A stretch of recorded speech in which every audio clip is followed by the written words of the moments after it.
अक्सर जब भी लव जिहाद के केस सामने आते हैं, सारे हिंदू मिलकर जिहादियों को कोसने लगते हैं। लेकिन मुझे एक बात बताइए कि उन्होंने अलग क्या किया? वो तो 800 सालों से यही काम कर रहे हैं। वो आपके मंदिर तोड़ रहे हैं, काफिरों को मार रहे हैं और काफिरों की बेटियों को टुकड़े टुकड़ों में बांटकर उनकी दुर्दशा कर रहे हैं। जो उन्होंने मुगलों से सीखा वो उसके नक्शे कदम पर आज भी चल रहे हैं। लेकिन आपने अपने धर्म, संस्कृति और इतिहास के नाम पर क्या सीखा? हमने ना धर्म शास्त्र खोल कर पढ़े हैं, ना कभी अपना इतिहास पढ़ा। हमने रास रचाने वाले, मुरली बजाने वाले कृष्ण को तो पढ़ लिया, लेकिन नारी सम्मान के लिए महाभारत रचाने वाले कृष्ण को नहीं पढ़ पाए। हमने निर्मल कोमल हृदय श्री राम को तो पढ़ लिया, लेकिन अधर्मी रावण का विनाश करने वाले श्री राम को हम जान नहीं पाए। हमने छत्रपति शिवाजी महाराज, महाराणा प्रताप, गुरु गोविंद सिंह और न जाने कितने ही वीरों के नाम पर जातिगत प्रशंसाएं हासिल कर ली, लेकिन उनके जैसे कार्य नहीं कर पाए और न ही उनके जैसे अन्याय के खिलाफ आवाज उठा पाए। हिंदुओं ने अपनी बेटियों को जौहर में कूदने वाली उन क्षत्राणियों की न कभी वेदना से परिचय कराया और न ही वीरता से, और न ही कभी उन वीर रानियों का इतिहास सुनाया जिन्होंने या तो जिहादियों के प्राण ले लिए या तो वीरता से अपने ही हाथों अपना बलिदान दे दिया, मगर जिहादियों के हत्थे नहीं चढ़ी। जो सभ्यता और संस्कृति अपना इतिहास भूल जाती है, उनका वर्तमान भी विनष्ट हो जाता है। अब भी समय है, जाग जाओ हिंदुओं और अपनी सभ्यता और संस्कृति की ओर लौटो, अन्यथा एक एक करके आप निभाते रहिए भाईचारा और वो बनाते रहेंगे आपकी बेटियों को चारा। जय श्री राम। योगेश अनंत काले का सभी सुनने वालों को प्यार भरा नमस्कार। थोड़ी बात करते हैं निजाम के मरने के बाद, यानी 1748 में आसफ जहां निजाम मरने के बाद नाना को एक बढ़िया मौका मिला था भाग्यनगर को हिंदवी स्वराज्य में लाने का। क्या करे, अंदरूनी कलह, वो 5-1 साल की शाहू की बीमारी के वजह से नाना कुछ नहीं कर पाया। सातारा में 10 साल के कैद से निकला इस्लामी चंदा नवाब और निजाम के लड़की का पुत्र मुजफ्फर जंग, इन दोनों ने फ्रेंचों की मदद से त्रिचनापल्ली और अर्काट फिर से एक बार जीत लिए। ये मैंने आपको कल बताया। मुजफ्फर के बढ़ते कदम अब नासिर को ज़्यादा अस्वस्थ करने लगे थे।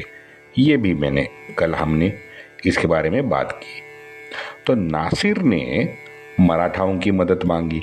वो फिर बीच में एक फेक न्यूज़ मास्टर आ गया, तो उसमें और 5-6 महीने निकल गया। यहाँ भोपाल के करार के तहत जो निजाम और बाजीराव में हुआ था, और मुगल और बाजीराव में जो ट्रीटी हुई थी दिल्ली में, उसके अनुसार मराठाओं को सुरक्षा व्यवस्था मुहैया कराना बंधनकारक था। सही बात है, लेकिन वही करार में 25% जीएसटी वसूलना भी मराठाओं का अधिकार था। ये बात श्रोतागण विशेष था हमारे राजपूत भाई और पंजाबी भाई ये समझ ले। ये मराठों को लुटारू लुटारू लुटारू कहते वक्त ये थोड़ा सा ध्यान में रखे कि अधिकार के साथ कर्तव्य जो होता है वो मराठा निभा रहे थे। अब 2-4 छुटपुट घटना इतिहास में मायने नहीं रखती, लेकिन ये मराठाओं को लुटारू लुटारू कहना कृपया बंद करें। मराठा अपना काम कर रहे थे, लोगों को राजपूत, पंजाबी और बंगाल, बिहार के जो ये नवाब है, हलकट नवाब, उनको भी अपना काम करना जरूरी था, जो उन्होंने नहीं किया। मराठाओं को लुटारा कृपया ना कहे। ये बात ध्यान में रखे कि 25% जीएसटी वसूलना मराठाओं का अधिकार था। गोरे के चश्मे से हर बार इतिहास का आकलन करना गलत होगा। आगे बढ़ते हैं। नाना ने बापूजी नारायण हिंगणे को नासिर जंग से मिलने के लिए तुरंत भेजा। अब 7 फरवरी 1749 का हिंगणे का एक पत्र है नाना के लिए। नवाब को हमें आने की वार्ता मिली। वार्ता मिलने के बाद उसने गुलाम मोहम्मद खान को हमारे पास भेजा। गुलाम मोहम्मद खान हमसे मिला। स्नेह बढ़ाने पर उसने जोर दिया।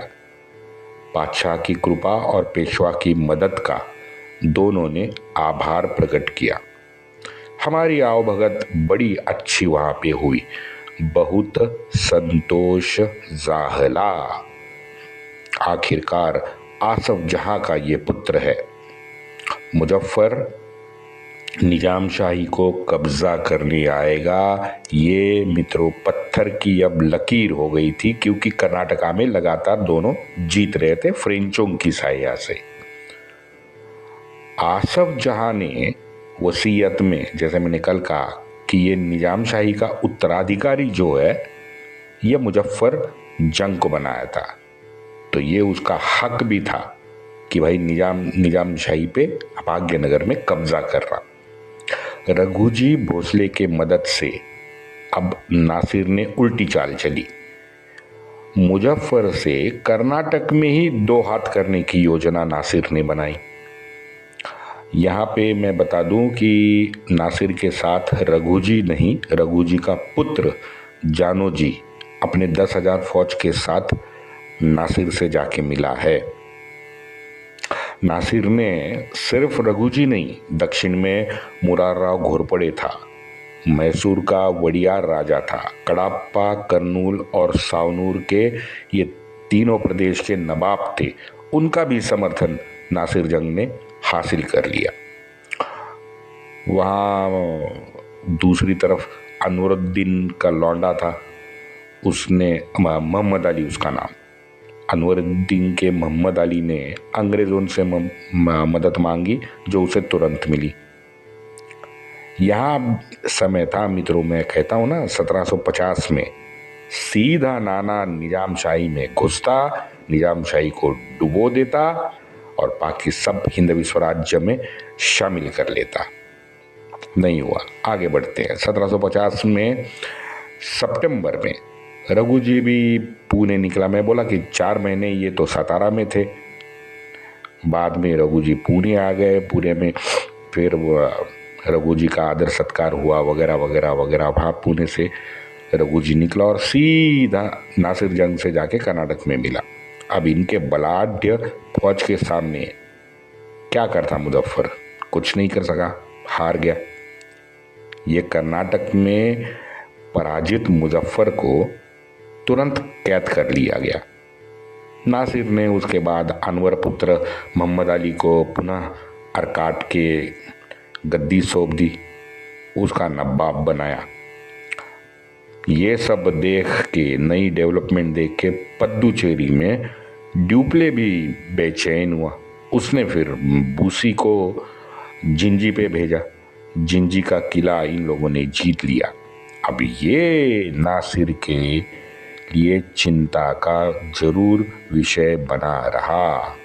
आगे 5 दिसंबर 1750 को फ्रेंचों ने युद्ध भूमि पर नासिर जंग को मार डाला।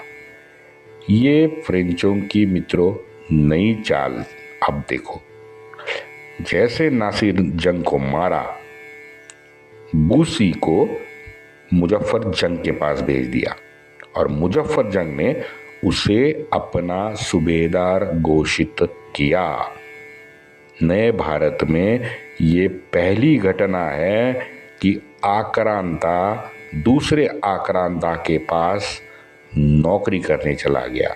अब तक इन्होंने नौकरी स्वीकार नहीं की थी, ना डचों ने, ना फ्रेंचों ने, ना अंग्रेज़ों ने। लेकिन ड्यूप्ले ने चाल चली, बूसी को मुजफ्फर जंग के पास भेजा और उसको मुजफ्फर जंग ने सूबेदार बनाया। जनवरी में इसके लिए मुजफ्फर पद्दुचेरी में भी आया है। पद्दुचेरी आया, ड्यूप्ले से मिला, आभार प्रदर्शन किया और बूसी को अपने साथ लेके निकल गया। मित्रों, एक निजाम का सरदार था जो मैंने कल बताया था, रामदास पंत। अब जाहिर है उसके पेशवे के साथ बड़े अच्छे संबंध थे और भाग्यनगर की व्यवस्था वही चला रहा था। नाना ने अपने वकील को सूचनाएं कुछ उसके बारे में दी है। नाना ने लिखा है कि पठान फिरंगी की लड़ाई में नासिर मारा गया। अगर ये बात सत्य है तो आप तुरंत सैयद लश्कर खान से, जो वहाँ का प्रमुख सरदार था, उससे जाकर मिलो। मित्रों, अहमदनगर उसके कब्जे में था, उसको दे दिया गया था अहमदनगर। अहमदनगर का नाम आप सभी जानते हो कि अब अहिल्या नगर कर दिया गया है। अहमदनगर का नाम बदल गया है। तो सैयद के साथ हमारे संबंध अच्छे हैं, ये नाना लिखता है। नाना वकील से कहता है उसका आप लाभ उठाए। औरंगाबाद यानी छत्रपति संभाजी नगर और बुरहानपुर उसे कहे कि पेशवा को सौंपे। भाग्यनगर हैदराबाद का खजाना हमारे हवाले करे। कर्ज परिहार करने का ये प्राप्त मार्ग है। अपनी जागीर, अपना रुतबा आप बनाए रखे। ये लश्कर को कह रहा है। अगर नासिर का पुत्र या भाई हमें यानी पेशवा को पूरे कर्जे के पैसे और फौज रखने का एडवांस मनी हमें दे दे तो 40,000 फौज के साथ हम सिद्ध है यानी तैयार है। मुजफ्फर का कायम बंदोबस्त हम कर सकते हैं। अगर ये आप ना कर सको यानी सैयद लश्कर ना कर सके तो हमारा स्नेह व्यर्थ होगा। मित्रता के कर्तव्य है कि अच्छे बुरे समय में एक दूसरे का साथ निभाए। और इन सभी से आप इनकार करते हो तो श्री कृपा के आशीर्वाद से ईश्वर जो हमें बुद्धि देगा हम वही करने स्वतंत्र है। साफ तौर पे ये नाना ने कहा है। और यह बातें एकांत में आप सैयद लश्कर खान को समझाए, ये नाना अपने वकील से कहता है।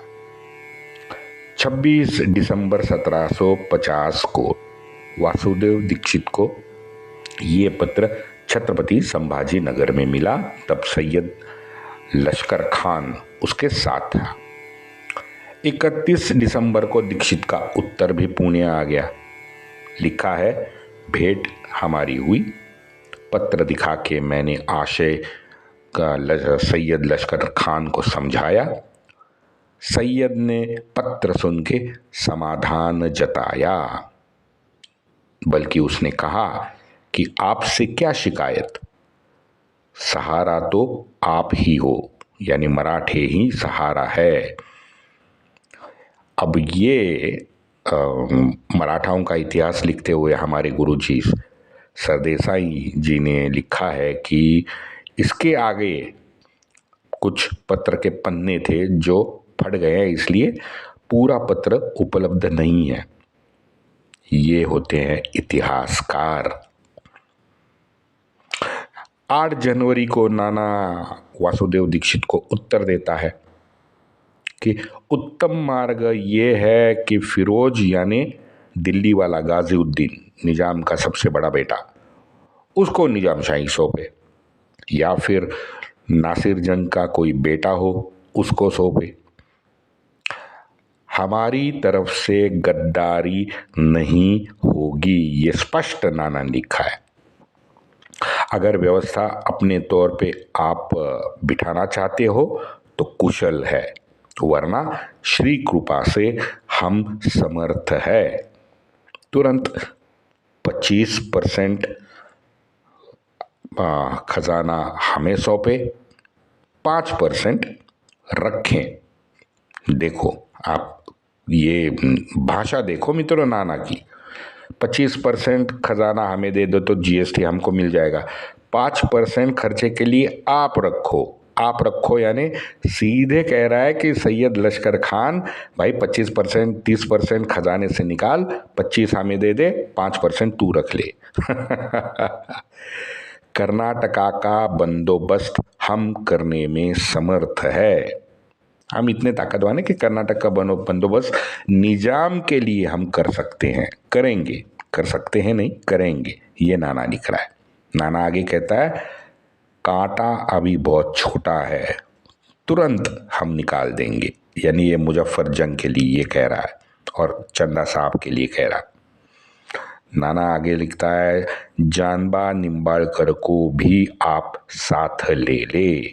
ये जानबा निम्बाड़कर का मैं बताऊंगा, मैंने अभी तक आपको नहीं बताया है। नाना कहता है, बादशाह की आप पे कृपा तो है ही। आप यानी सैयद लश्कर खान का नाम ले रहा है वो। आपका नाम बढ़ेगा, आपका रुतबा बढ़ेगा कि सैयद लश्कर खान ने पेशवा के साथ मुगलाई कायम रखी। बाप रे बाप, सभी योजना पे ये विचार हो रहा था मित्रों। ये सभी पत्रोत्तर चल रहा था, यहाँ से वहाँ, वहाँ से वहाँ।